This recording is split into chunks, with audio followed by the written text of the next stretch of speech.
Take a look as the teachers display each co-teaching model just reviewed.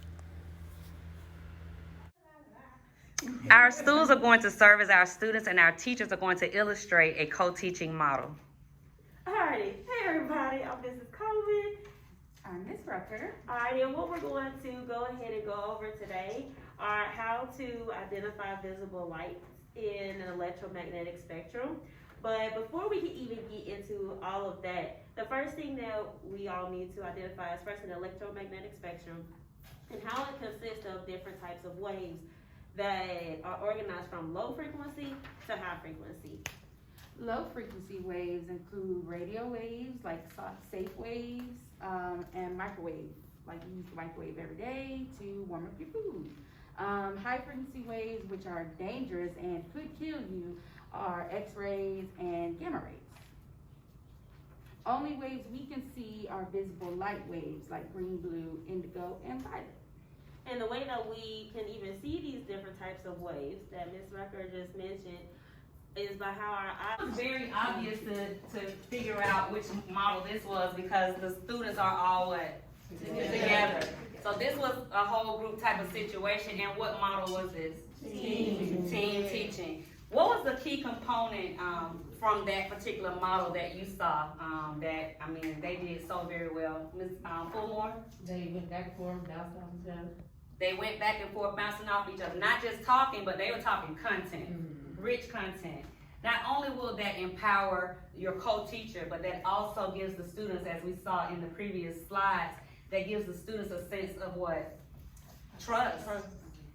I mean, we know now we have two people concerned and giving us what we need. So very, very good job, very good job. We have one more, two more groups. Let's see, just come on guys, just come over, come on. Coleman and Arnold, come on. Absorb the light and then reflect it back. What are the same colors you see in this room? Red. Green. Somebody else give us something else. What other colors do you see in this room? Yellow. So all of these different colors, where do we see, where can we identify all of these different colors? Who remembers? The sky. The sky also. These are all the colors that we learned from, should remember from elementary school, from the rainbow. Roy G. Biv. Red, orange, yellow. Yeah. What's G and Biv? Who remembers? Green. Green. Blue. Indigo. Oh, yeah. Very good. And sing. Schools are going to serve as the students, and the teachers are going to illustrate the 5 models of co-teaching in a role play situation. Okay, class. Today we are going to be learning about fronts, okay? So remember yesterday we were learning about air masses and the different types of air. All right, front is the boundary between two fronts. Between two air masses.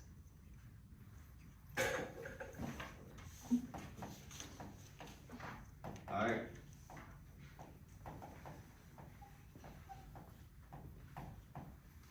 All right, so specifically today, we are learning about a cold front, all right? So if a front is the boundary between two air masses, then what would a cold front be?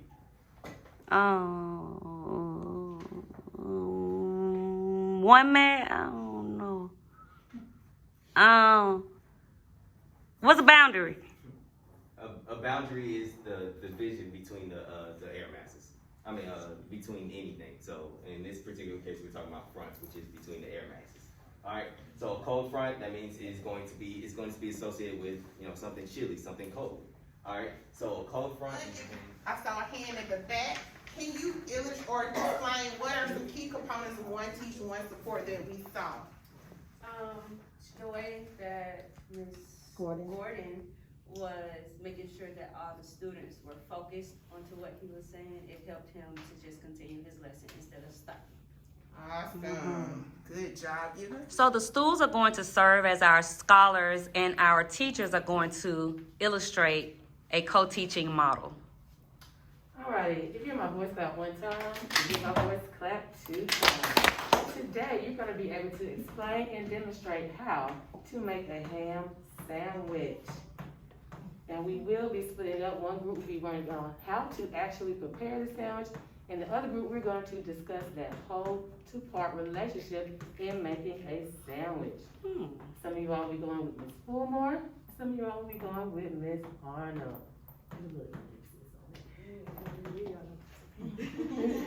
So, now we're gonna go ahead and split up. So how do we get to the ham sandwich? Well, first we'll need our knife. You have to be safe with your knife. Always hold it at the bottom. You'll need your plate. 2 pieces of bread. Your ingredients will be mayo, lettuce, tomato. Once you start to put it together, you have to make sure that you are safe with your things. You gotta dip the mayo. Spread it on your bread. And then, now that we did that, we're gonna switch. Hey everybody, okay. Now that you talked about why you did that, you did your flow map. Now let's actually put it together. So you'll use your plate. Your veggies, you just made it. Veggies. Your meat. Safely on. And your sauce. Oh, you want hot sauce? That's not part of your relationship then. That's okay. That's okay.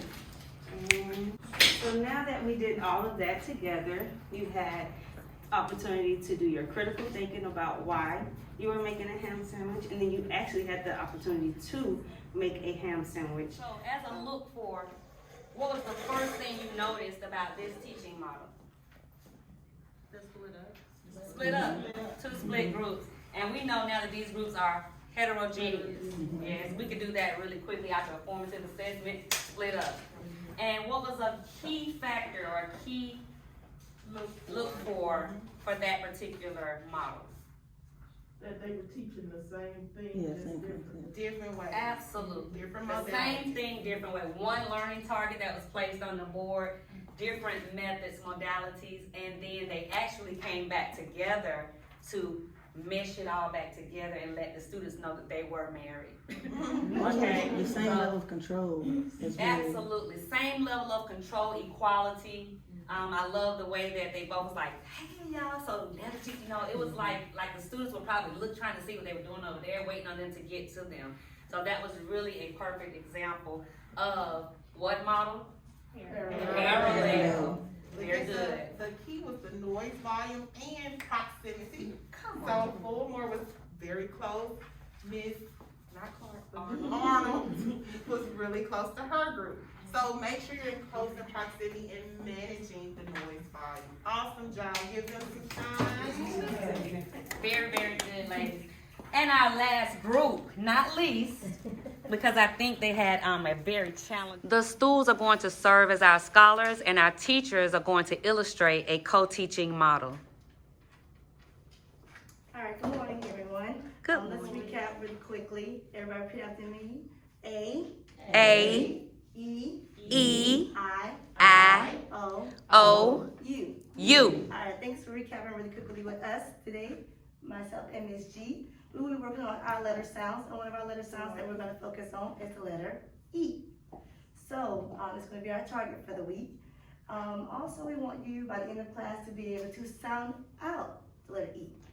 So when I call your name, I want you to come over here to my group. We're going to be working in the desk area. When Ms. G calls your name, you're going to be working with the laptop area. We want to make sure you each get a chance to do individual with me and individual with Ms. G as well, as she writes on the board. Now, some of the worksheets that you might see that we each have in our hands are going to be breaking down our letter E sound. So you might be tracing the letter E, or you might be writing the letter E, but each group will have the letter E that you'll be focusing on for this week. So Mary, Bob will be over here with me. Miss G. You ever read your names? I have Valencia, Rhea, and Asia. All right, good. And let's get started. And So what key components of alternative teaching did we see? Ms. Lee, raise your hand. Oh, no. Oh, okay. Ms. Fulmore? The clear, letting them know who they're gonna be in today. a clear split that you had a target group and then someone working with another group. All right, what other key component did we see in regards to alternative teaching?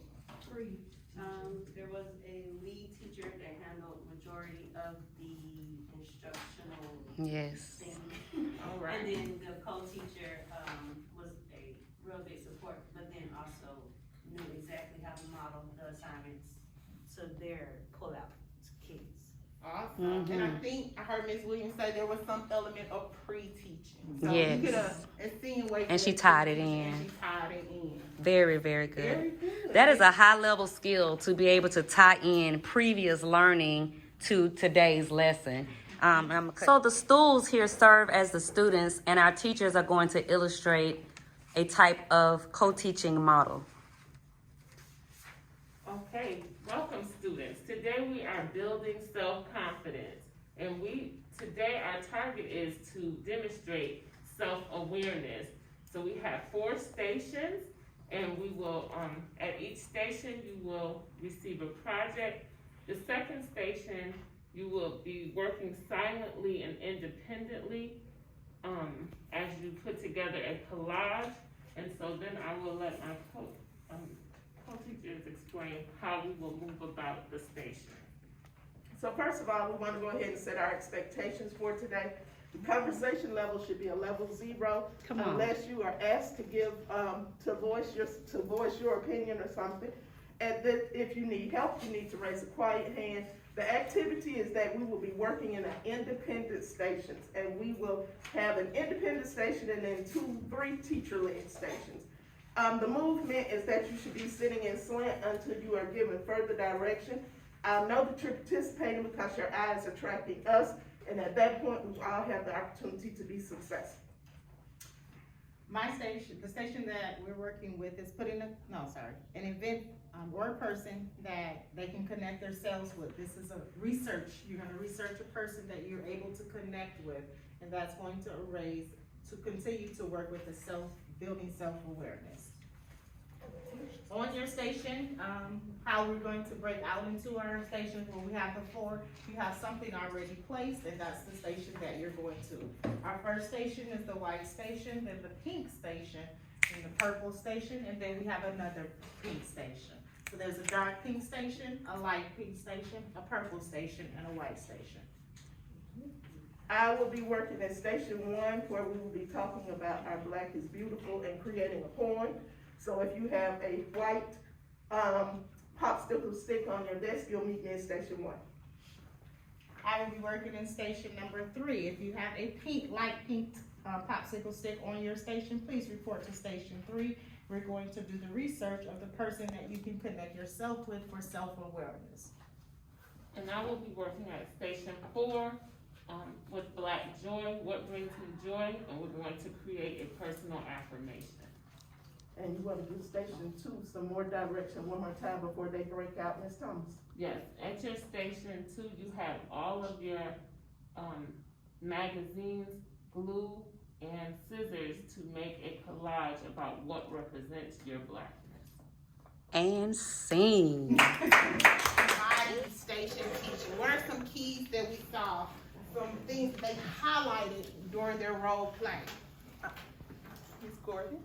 There were individual, I guess you could say subjects, or individual entities that were highlighted or taught at each station. Awesome. Nice. What else did we see, Ms. Rucker?